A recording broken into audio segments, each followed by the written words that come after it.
Hello दोस्तों, only army study channel पर आपका स्वागत है। उम्मीद करता हूँ आप सब अच्छे होंगे। तो आज मैं आपके लिए लेकर आया हूँ 35 महत्वपूर्ण प्रश्न जीके और जीएस के। तो आज के सेशन बहुत ही शानदार होने वाला है। तो दोस्तों वीडियो के लास्ट तक जरूर बने रहे। यदि आप हमारी वीडियो को पहली बार देख रहे हो तो वीडियो को लाइक कर दें एंड चैनल को सब्सक्राइब कर दें एंड साथ में लगे बेल आइकन को जरूर प्रेस कर लेना ताकि सभी क्लासों की नोटिफिकेशन आप तक जरूर पहुँच सके। दोस्तों देर ना करते हैं, हम डायरेक्ट क्वेश्चन पे चलते हैं। बहुत ही शानदार क्वेश्चन आने वाले हैं आज। तो दोस्तों पहला क्वेश्चन हमारी स्क्रीन पर पहला कि सिंधु घाटी सभ्यता का प्रमुख बंदरगाह कौन सा था। यानी सिंधु घाटी सभ्यता है उसका बंदरगाह कौन सा था, तो लोथल बंदरगाह था। D is right answer. Lothal कहाँ है, गुजरात में स्थित है लोथल, जो सिंधु घाटी सभ्यता का प्राकृतिक जो प्रमुख बंदरगाह था। अगला क्वेश्चन देखो, दूसरा क्वेश्चन है कि दीपिका कर्माकर किस खेल से संबंधित है। यानी दीपिका जो कर्माकर है वह कौन से खेल से संबंध रखती है, तो इसका सही उत्तर कौन सा होगा। Option number de Gymnastique. D is right answer दोस्तों। अगला क्वेश्चन देखो, तीसरा क्वेश्चन है कि बुल फाइटिंग किस देश का राष्ट्रीय खेल है। बुल फाइटिंग कौन से देश का राष्ट्रीय खेल है, तो इसका सही उत्तर कौन सा होगा। जो सी बता रहे हैं स्पेन, वो सही जा रहे हैं अपनी दिशा में। Spain is right answer. अगला क्वेश्चन देखो, चौथा क्वेश्चन देखो क्या है, शानदार क्वेश्चन है कि भारतीय संविधान के किस अनुच्छेद के अंतर्गत किसी राज्य में राष्ट्रपति शासन लागू किया जा सकता है। बहुत ही शानदार क्वेश्चन है कि कौन से आर्टिकल के अकॉर्डिंग किसी स्टेट में राष्ट्रपति शासन लागू कर सकते हैं। वह अनुच्छेद 356। तो इसका सही उत्तर होगा ऑप्शन नंबर सी, अनुच्छेद 356 के अकॉर्डिंग हम किसी राज्य में राष्ट्रपति शासन लागू कर सकते हैं। बहुत ही अच्छा क्वेश्चन है। अगला क्वेश्चन देखो क्या है कि पांचवा देखो कि स्वतंत्र भारत की पहली महिला राज्यपाल कौन थी। स्वतंत्र भारत की पहली महिला राज्यपाल पूछ रहा है दोस्तों।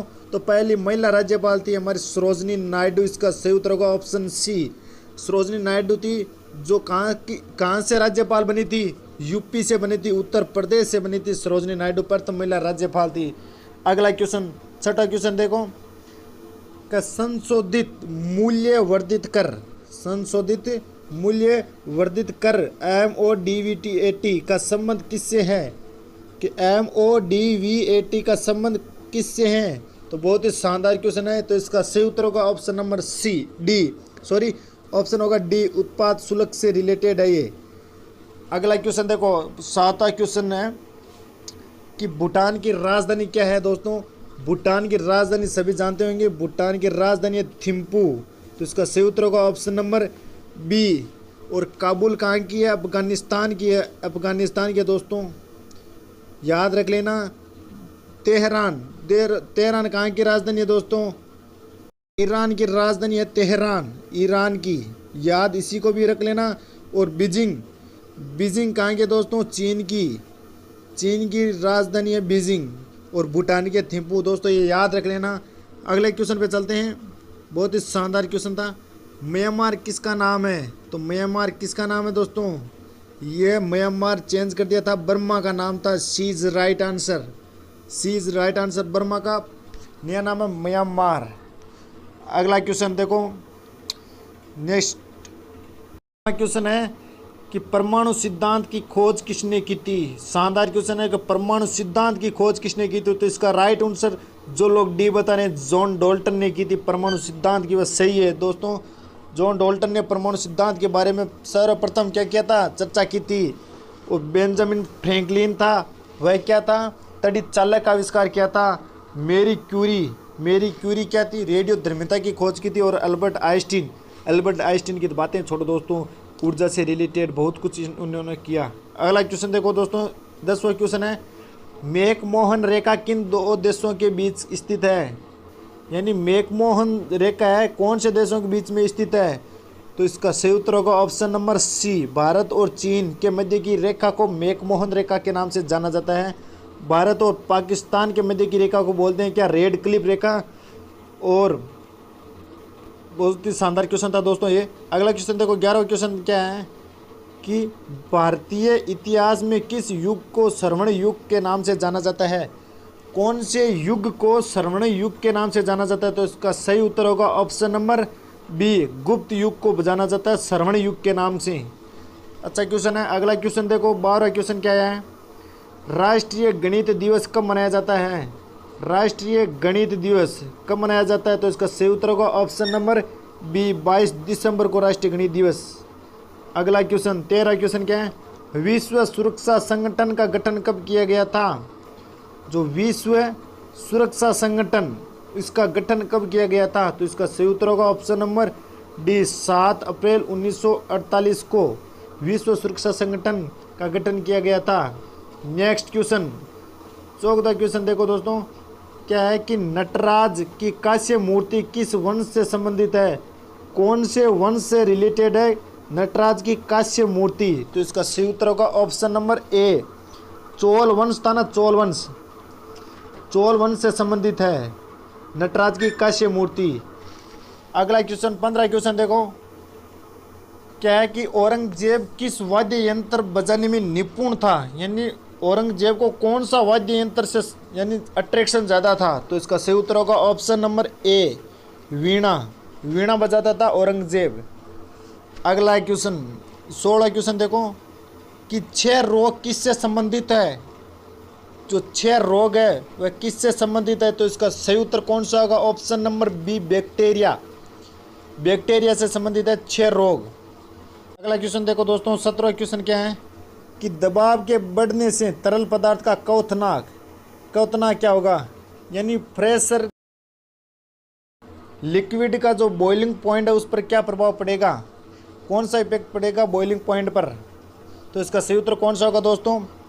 दाब के बढ़ने से, दाब के बढ़ने से क्वथनांक भी क्या होता है? बढ़ता है।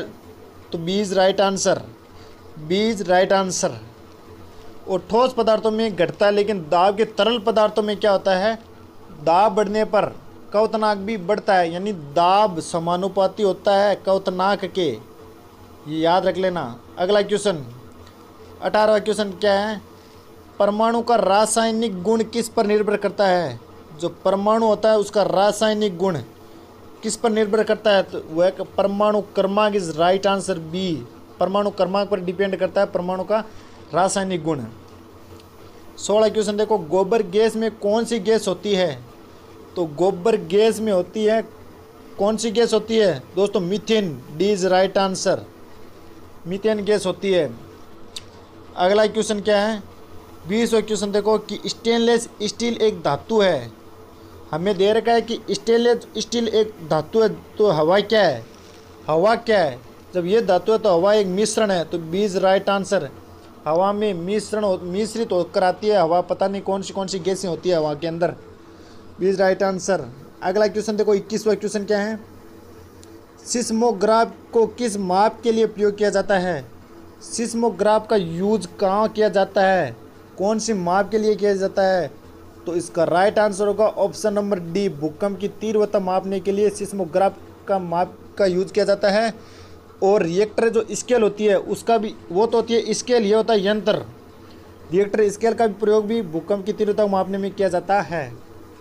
अगला क्वेश्चन, 22वां क्वेश्चन देखो क्या है कि डॉक्टर हरगोविंद खुराना को किस खोज के लिए नोबेल पुरस्कार से सम्मानित किया गया था?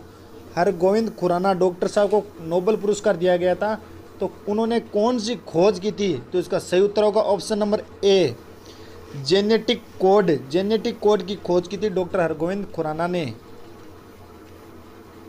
अगला क्वेश्चन देखो, 23वां क्वेश्चन है हमारी स्क्रीन पर, बहुत ही अच्छा है क्वेश्चन कि निम्नलिखित में से कौन कीट उत्पादन नहीं है? कीट का उत्पादन नहीं है, कौन है? तो इसका सही उत्तर होगा ऑप्शन डी, केसर, केसर कीट उत्पादन नहीं है। अगला क्वेश्चन, 24वां क्वेश्चन क्या है दोस्तों? यदि अभी तक लाइक नहीं किया तो प्लीज़ वीडियो को लाइक जरूर कर दे, अच्छे क्वेश्चन मिल रहे हैं तो आपको। क्वेश्चन बहुत ही अच्छा है। 24वां क्वेश्चन देखो कि किस गति नियम को जड़त्व नियम से भी जाना जाता है? कि कौन से गति के नियम को जड़त्व के नियम से भी जाना जाता है? जो न्यूटन का पहला नियम, तो ए इज राइट आंसर, पहले नियम को जड़त्व का नियम भी कहते हैं।